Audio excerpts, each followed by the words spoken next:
Well, that was good.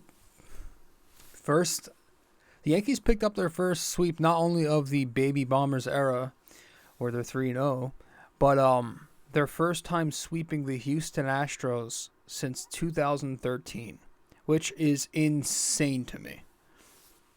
That just tells you how badly the Yankees have played against that team. Wow. That was fun, wasn't it? Was that not fun? I had a little fun watching that series, so we'll talk about it here. Episode 557 of the podcast. Let's get to it. No need to waste time. Let's get to the intro here on BD4. Welcome to BD4, an RJ Carbone podcast.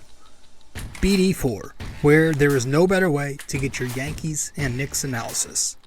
We also do MMA. Yanks every series, Knicks every game, MMA on occasion. BD4 is a 5-star show on Apple Podcasts, also available in video format on YouTube and Spotify. So thanks for stopping by, and we hope you enjoy the show.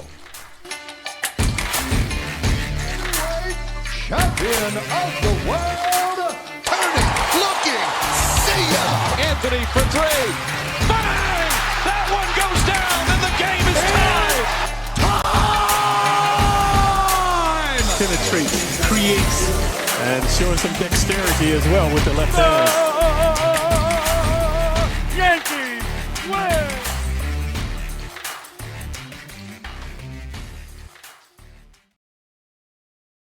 All right.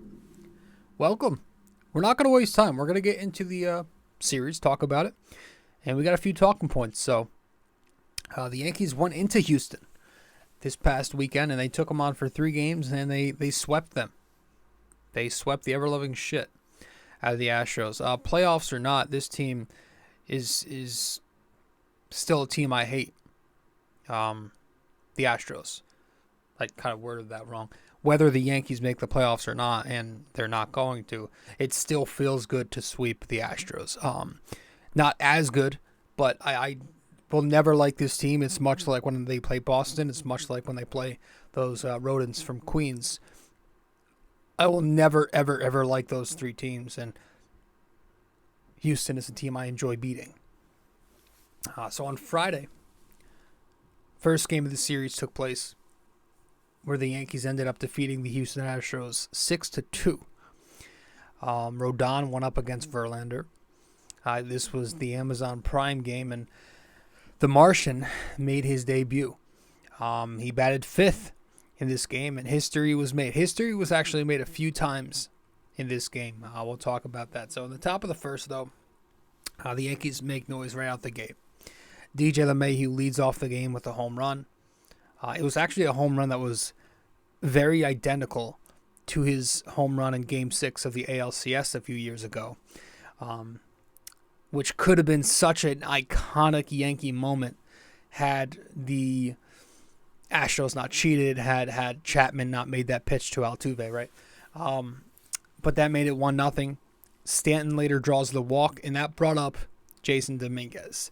And in his first major league at-bat ever, Jasson Dominguez, from the left side of the plate against Justin Verlander, a Hall of Fame pitcher, spits on a curveball, and on the second pitch he saw, took a smooth hack at a Verlander fastball, and he belted it over the left field wall for his first major league hit. It was such a fun moment for Yankees fans. It was such a fun moment for the Yankees and Dominguez, I'm sure. You saw his family and their reaction to it.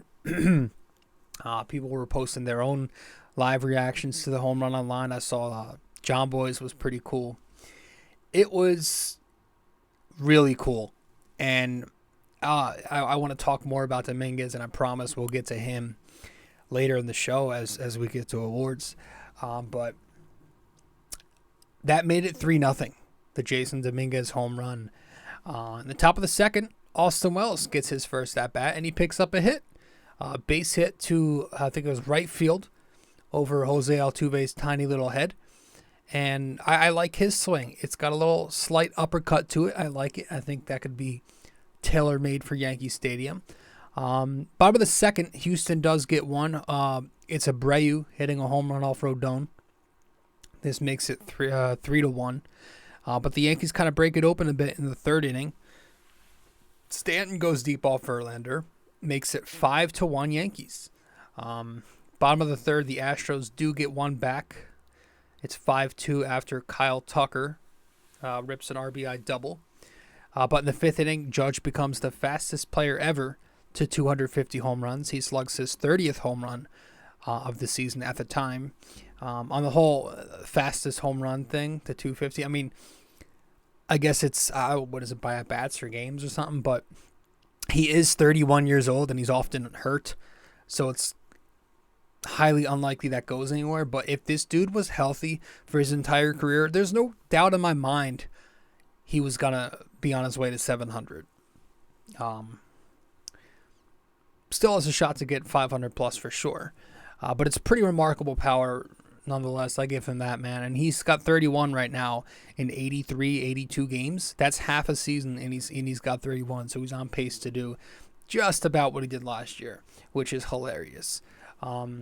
Anyways, that home run makes it 6-2 Yankees. Rodon ends up going 5. Verlander goes 6. For the Yankees, it was Vasquez, Peralta, Loaizaga out of the bullpen. And they would lock it down as the Yanks would win 6-2. 6 runs on 8 hits, only 3 strikeouts in this game. They tagged Verlander for all 6 of those runs in 6 innings. That has to be a first. Maybe there's more to come of that in the Baby Bomber 2.0 era, but it was nice to see. Judge 2 for 4, the home run off the train. Dominguez 1 for 4, home run, 2 RBIs.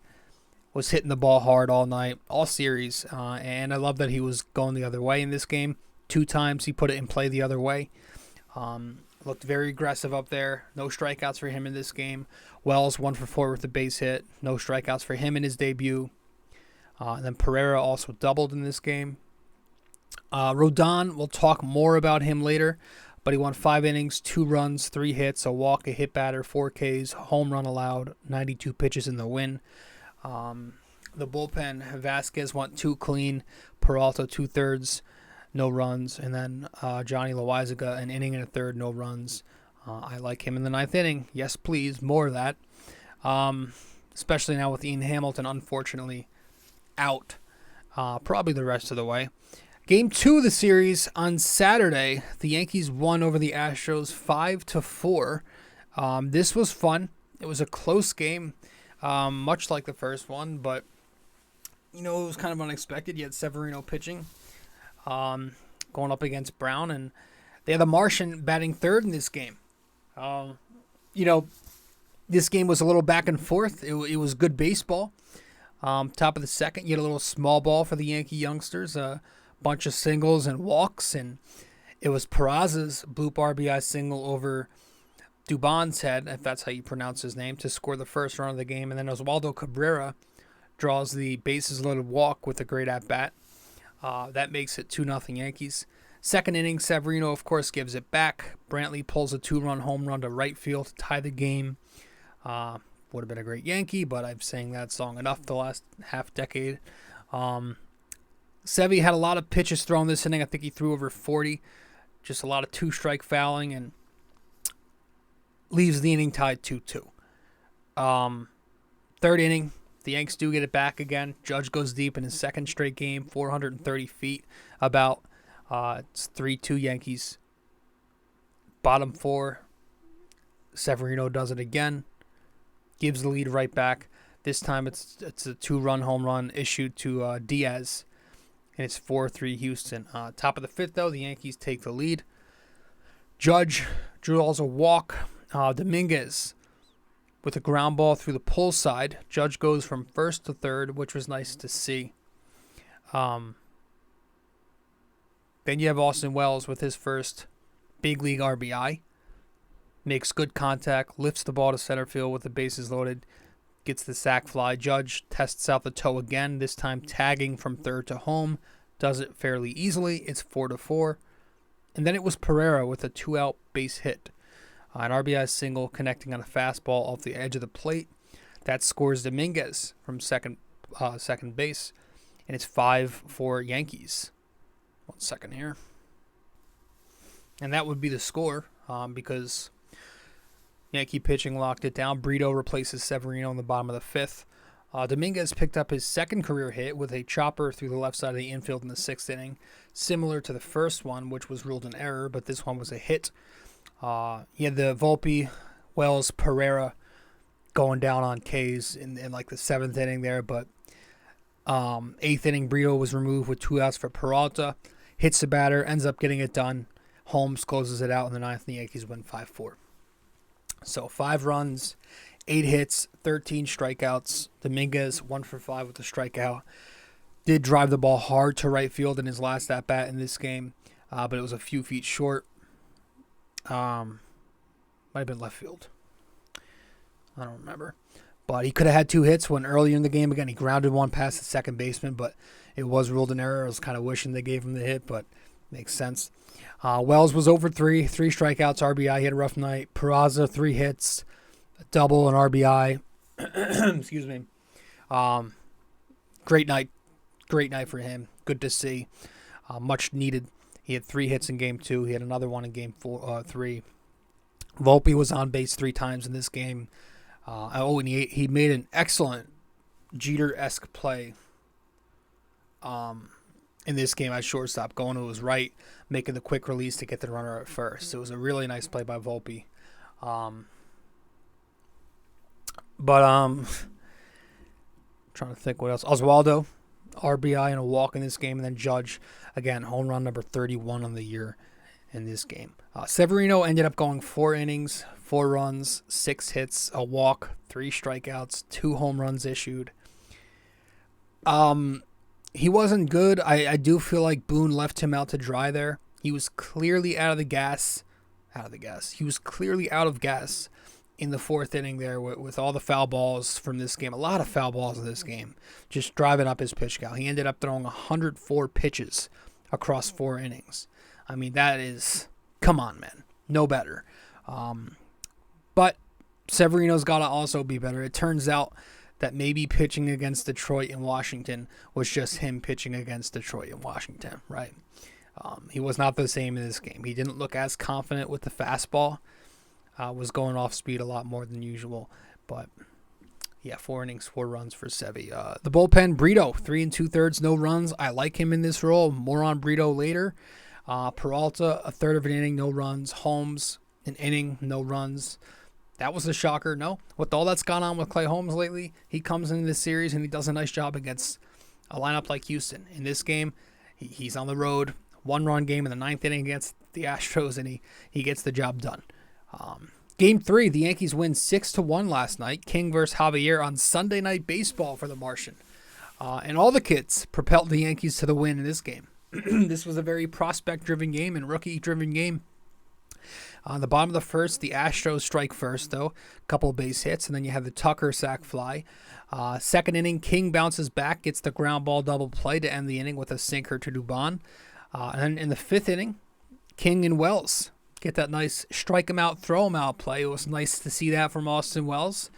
And then they were talking about his pop time was very good there. Excuse me. Haven't had my coffee today. And then King, another strikeout after that strike him out, throw him out to end the inning for a complete 5. 6th inning, the Yankees wake up. They entered the inning with just 1 hit on Christian Javier, but then they bang him around a bit. Oswaldo starts it up with a 1-out base hit. DJ LeMahieu then lines an RBI double to left center. The game was tied 1-1 after that. During that play, Yordan Alvarez hurts his knee. The game was delayed for a few minutes. He stays in the game. I think he's okay. Hopefully he's good. But after that, it was Dominguez who steps up to the plate with a chance to put the Yankees ahead. And what does he do? He hits a 2-run home run, launches one to right field this time to give the Yankees the lead. It was straight up strength. This one wasn't too far, but it was sky high. It had that perfect lefty swing that you want to that you just envision is going to be in Yankee Stadium in a few days. So he makes it 3-1, and then Canely comes in. Excuse me, for King in the bottom of the 6th. He went to Loizaga the 8th. And then top of the 9th, the Yankees actually got 3 more by piecing together some more hits. Again, the young kids. Glaber hits a home run 4-1. Volpe singles, and then after that, Wells rips an RBI double to score him 5-1. Peraza, I think he picked up an RBI double and makes it 6-1. The kids chiming in, everyone's contributing, and then the ninth inning comes. Clay Holmes closes it out. Yankees win 6-1, 6 runs, 8 hits, 12 strikeouts. DJ and Peraza doubled. Wells also a nice double in the gap in this game. He crushed that fastball. He also walked in this game, so he got on base twice. And I absolutely love that the Yankees caught Wells for all 3 games in this series, back to back to back. That's awesome because they've obviously had questions about him there. So to see them run him out there for 3 consecutive games is great, and keep playing him too. Run the energy out of this damn kid. I don't care. Let him play. And I think he's going to hit fine. He's struggling right now off of, off speed and breaking pitches, but that's rookie shit, so just let him ride it out. I want to see what he continues to look like behind the plate. He wasn't tested a bunch, but he did have that strike him out, throw him out. And he called a good game this series. Called good games. Dominguez and Glaber with home runs. Glaber had 2 hits. Dominguez 2 RBIs. Michael King 5 innings, 1 run. More on him later. The bullpen. You had Canely go 2. No runs, no strikeouts. 2 innings was new from Canely. We don't get that a lot. I guess they wanted him to show his bag a little more because he's usually so changeup heavy, and that's been biting him lately. He did go 61% changeup, but he also mixed in 17% two-seam, 17% four-seam, and then 4% slider. Loizaga, an inning, no runs, 2 hits. That two-seamer was working. It looked filthy. He did get into some trouble, but got the ground ball to escape it with a double play. And then Holmes, an inning, no runs, gets the save. Or, I guess this wasn't a save. It was 6-1. During this game, pretty funny. You had that fan go viral. I forget when this was. It might have been, I don't know, it was sometime during the Sunday Night Baseball game. I think it was Alvarez who hits the ball in the foul territory in left field. And Everson Pereira couldn't get to it. Excuse me. But a fan interfered with it, and it was ruled an out. Told you, man. I haven't had my coffee. It was ruled an out. Whew. Houston security came over to see who it was, and the broadcast team was having fun with it. They were, keep him there, keep him there. And he stayed in the game. They didn't kick him out. And we know this because later they panned back to him, and this kid was walking around the section taking photos with people. He's just become a sensation already. Then they had only go and search him out. They had him go and do a side quest and look for this kid. He finally finds him, and he gets an interview with the dude, and he's hilarious. He's standing there with his son, and at one point they put the mic on this kid, and the little kid is just all he does is just like awkwardly laughs into the mic, and then they bring it back to the dude. But the dude was hilarious. He's telling only I've been an Astroids fan my whole life, and it was perfect. I've been an Astroids fan my whole life. So the whole thing was fun. They kept panning back to him, and oh man! And at one point in the game, there was another foul ball hitting the same area, and they showed his face, and he's like, "No, it wasn't me this time." It's like, don't be shocked if by this week he becomes an internet sensation and he has thousands of Twitter followers, a check mark, and he's making money on TikTok or podcasting or some shit, because that's the world we live in, folks. And it's never me, unfortunately. But yeah, that was a pretty fun part of the game. And it's the Yankees sweep. They sweep the Houston Astros, and they are now undefeated in the Baby Bombers 2.0 era. I like to say Baby Bombers take 2 because 1.0 didn't exactly pan out. But Baby Bombers take 2. Off to a solid start, 3-0. This is just, man, to think that just a few weeks ago we were watching guys like Bowers and McKinney and at one point Willie Calhoun get at-bats. Oh my gosh. I was trying to talk myself into bringing those guys back next year, solid pieces off the bat. I don't want anything to do with those guys again. Just we were stuck in there. And also, like, even just a few weeks ago, no disrespect to Everson Pereira and Oswald Peraza, I think they have a chance to be solid ball players maybe still.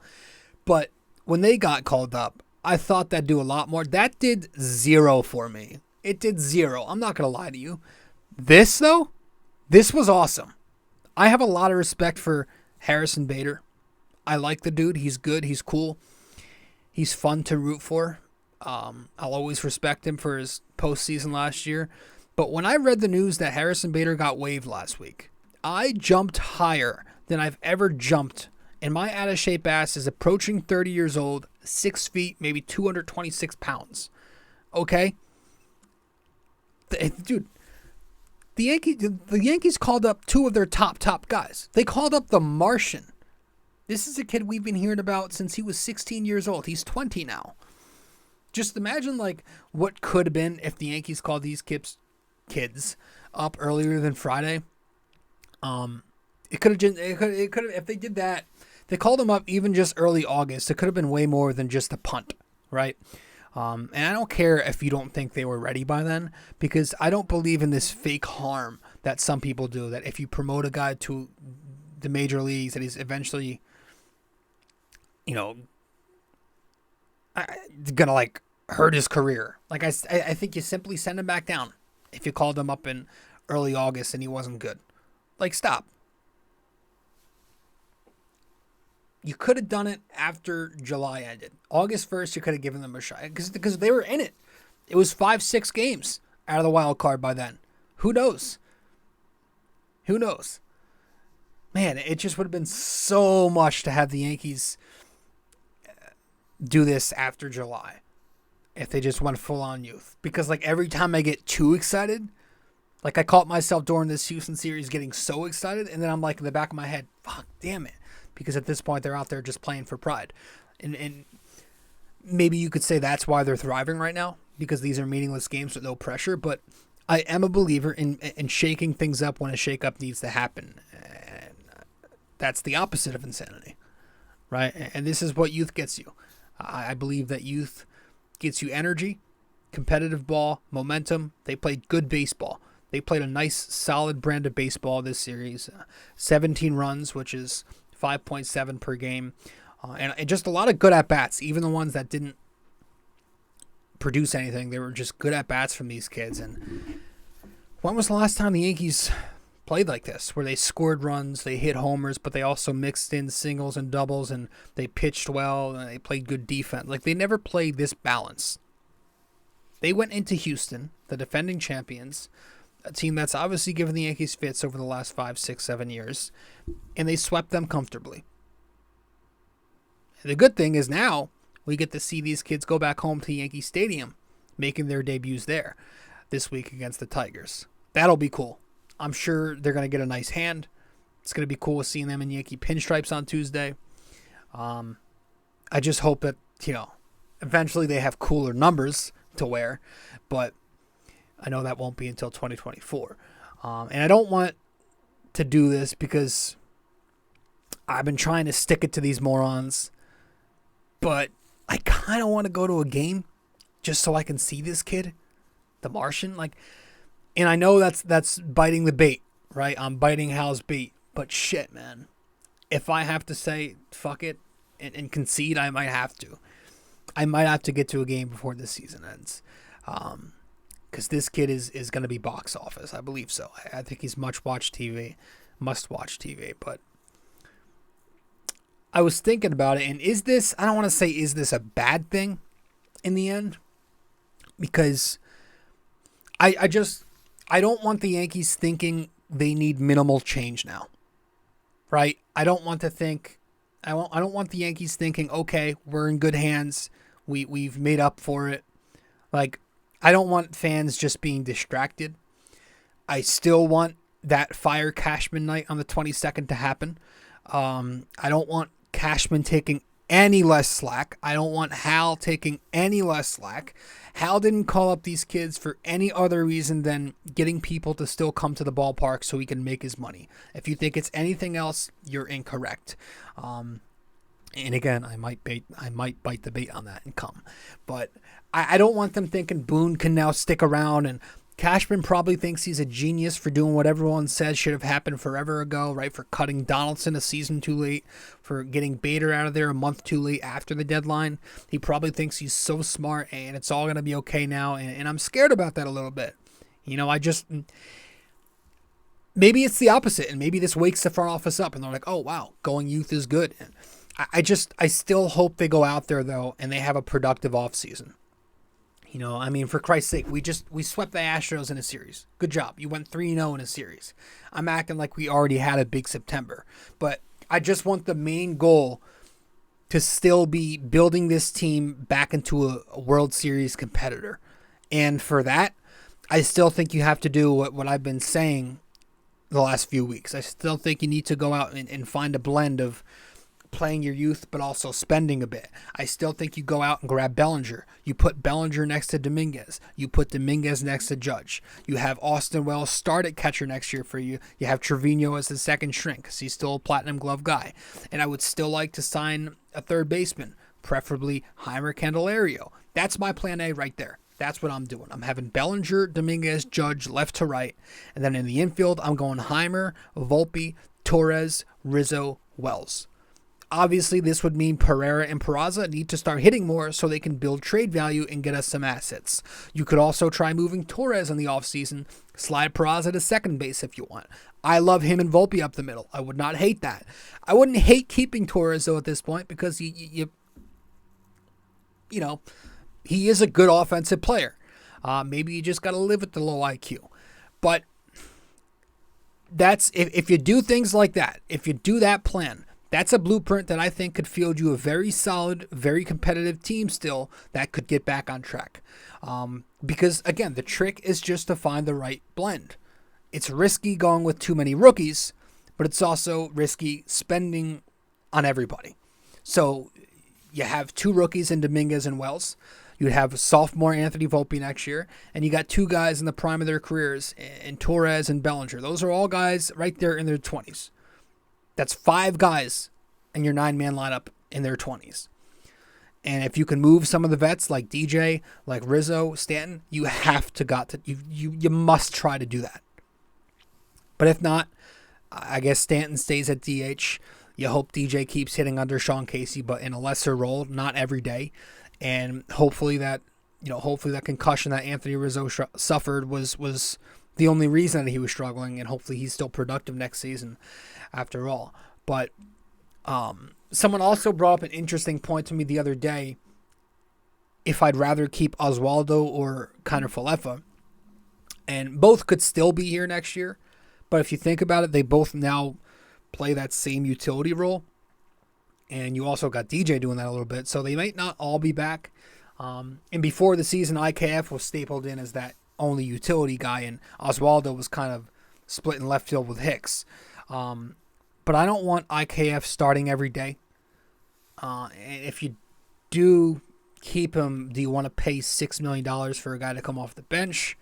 Oswaldo's much younger. He's a switch hitter. He's versatile, better defensively. I want him to figure it out, but he hasn't done well.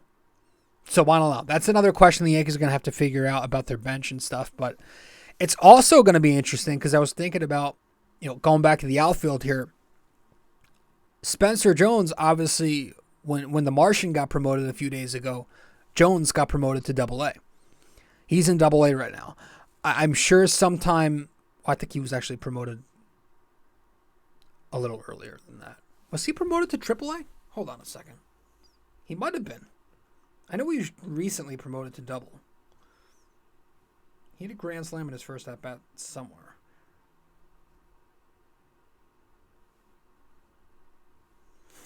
Did he get promoted?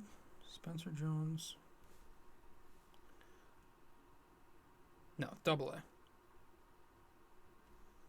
Okay, so regardless, I'm sure sometime next season, if he progresses enough, he will be in AAA. And by then, you're just a phone call away from the majors. And so I think when Spencer Jones when he's ready for the big leagues, whether that's September 24 or sometime in 25, maybe you tell him, and if you have Bellinger on your roster, to grab a first baseman's glove, right? Because Rizzo is going to be coming off the books after next season anyway. Spencer Jones did play first base at Vanderbilt. He's also very large, so it could benefit his health down the line for him to play first. And of course, we know Cody Bellinger is a very good first baseman himself. I feel like moving Rizzo would really help a lot, or just letting him walk after next season. It opens up a lot of opportunities. It helps them get younger and opens up spots for some of these guys to fit.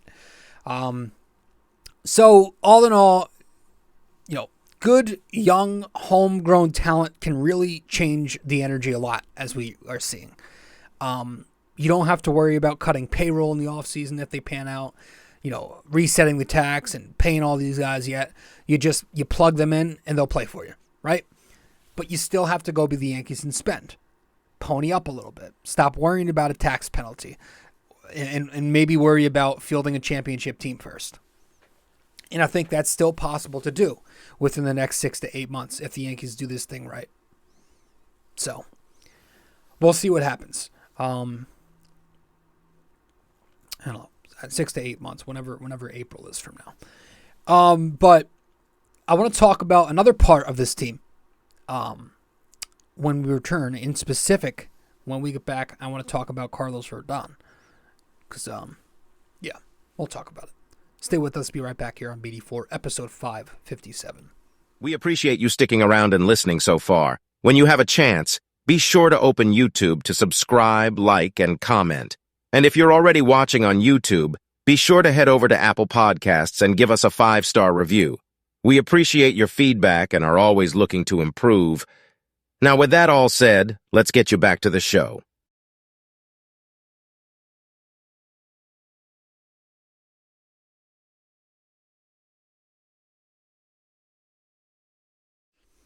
All right.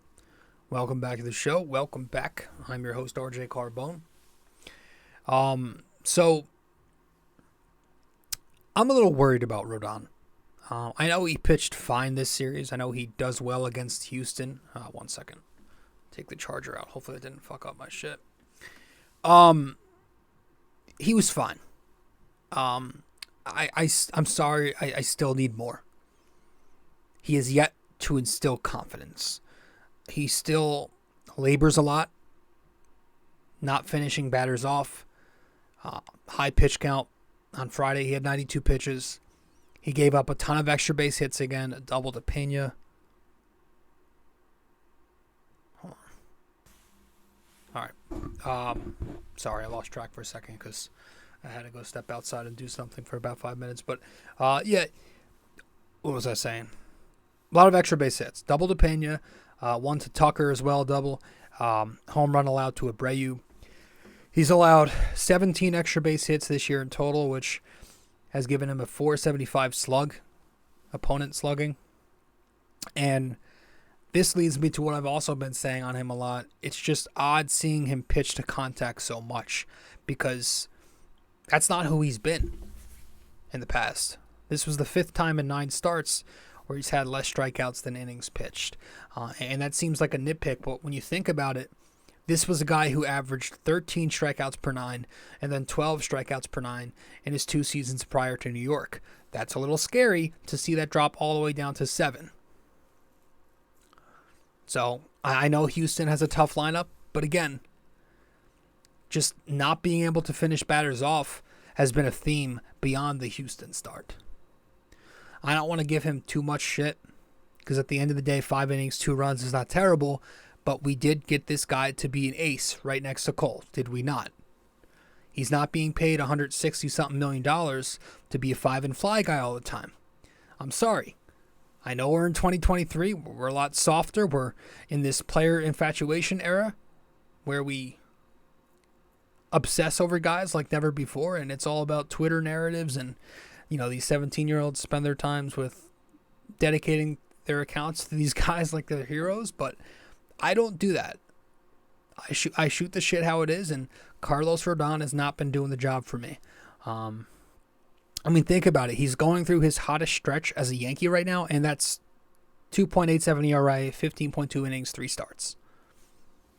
Let me read that again for you. 15 innings, 3 starts. That's been his hottest stretch. That says a lot. So I'm going to give him the year, see what he looks like the rest of the way, but I want to see what he looks like next season, of course. That's where we're really going to judge him, but all I'm saying right now is I haven't seen much to give me confidence for next year, and I'm not so sure at this point he has enough starts left to do that. What does he have? 3, 4 more tops? So he's obviously going to be penciled into the rotation next year anyway, but that's why it's so important for the Yankees to have to go out there and grab starting pitching this winter, because you can't once again rely on hope, which is why this year failed so miserably. They relied on hope. So go and grab a guy like Yamamoto. We discussed him in the last episode. If you want to hear about Yamamoto more, go listen to 556. We talk about him a decent amount. That guy should be a must. So with that said, we will hand out our tip of the caps when we return from break. Stay with us. Be right back here on BD4. You can also find us on social media. If you'd like, you can follow BD4 on Facebook, and we're at BD4Pod on both Instagram and Twitter. We appreciate you helping us grow more and more every day. Let's get back to it.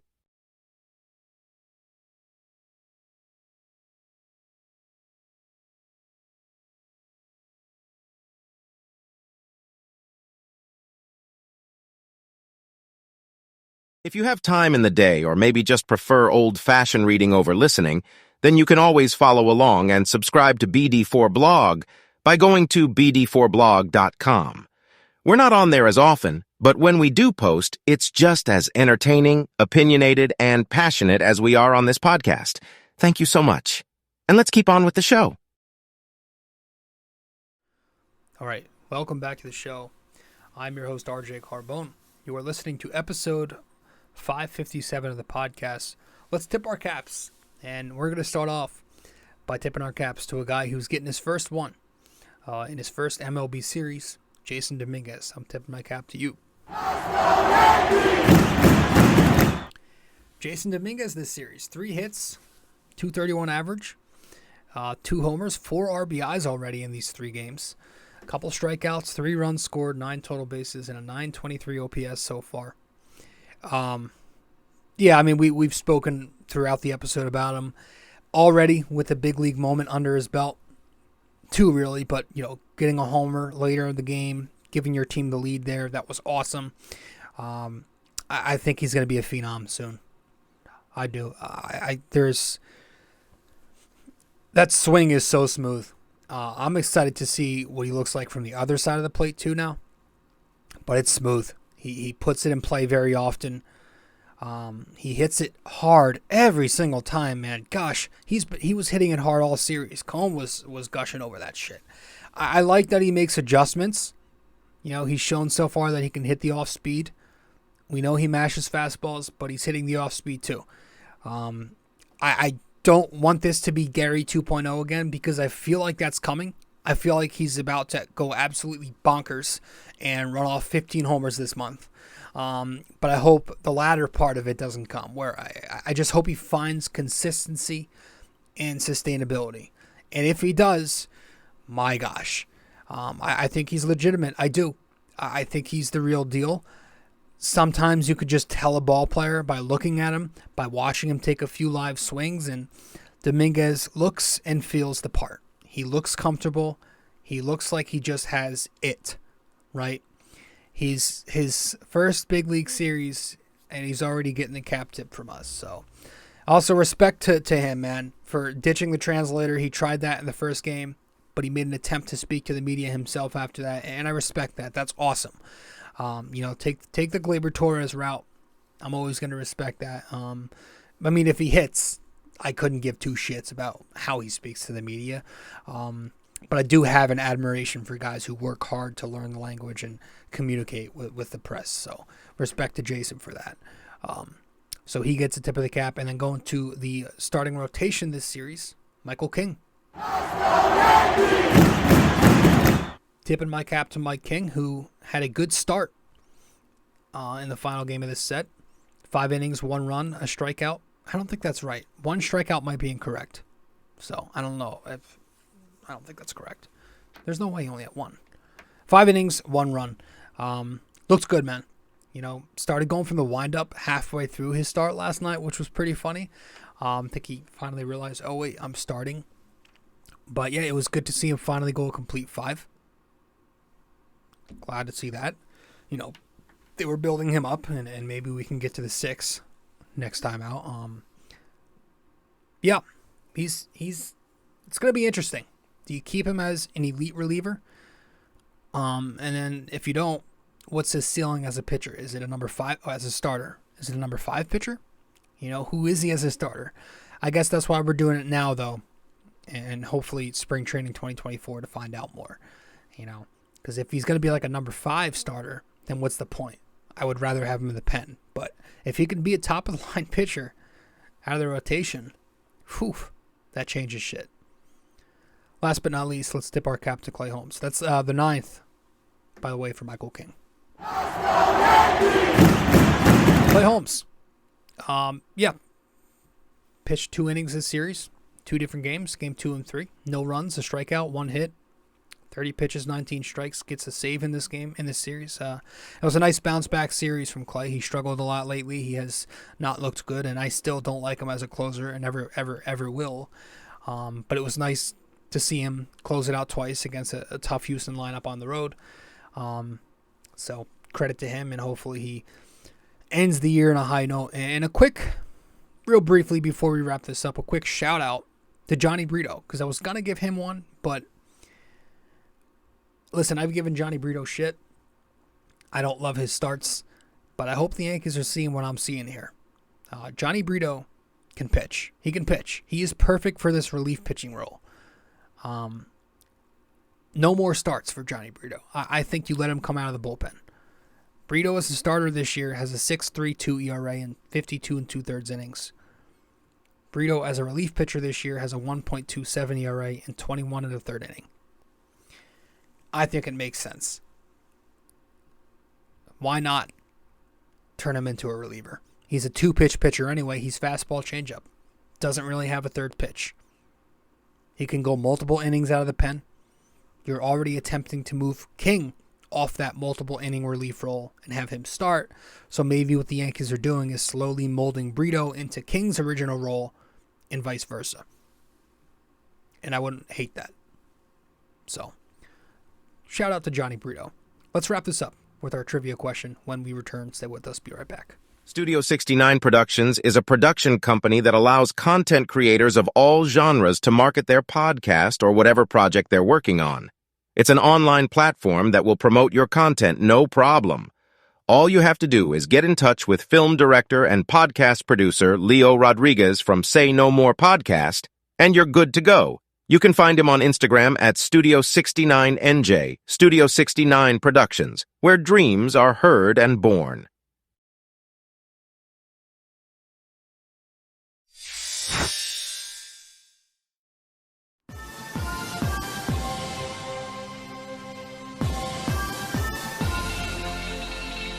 All right. So for episode 557, our NYY-NYK-MMA trivia question of the day is, which Yankee legend holds the all-time record for home runs by a switch hitter? Which Yankee legend holds the all-time record for home runs by a switch hitter? All right. So let me know the answer wherever you can reach me. One final time for our trivia question in episode 557 here. Which Yankee legend holds the American... Let's say that one more. Which Yankee legend holds the all-time record for home runs by a switch hitter? All right. So let me know the answer. Appreciate you all stopping by. That's going to do it for this episode. Episode 557 in the books of BD4. Thanks for tuning into the podcast. And, I'm excited a little bit. I'm excited a little bit to see what happens in this home series with Dominguez and Wells and the rest of these prospects. So, all right. Thank you. And I'll see you in the next one. Later. This episode was brought to you by Anchor. Hey there! If you stayed the entire way through, we thank you immensely for it. We hope you enjoyed this podcast and that you come back for the next episode real soon. Don't forget to like, subscribe, comment, download these episodes, and share them with your friends as well. BD4 is a 5-star podcast simply because of you, and we'd like to keep it that way. Have a wonderful day. Go Yankees and go Knicks!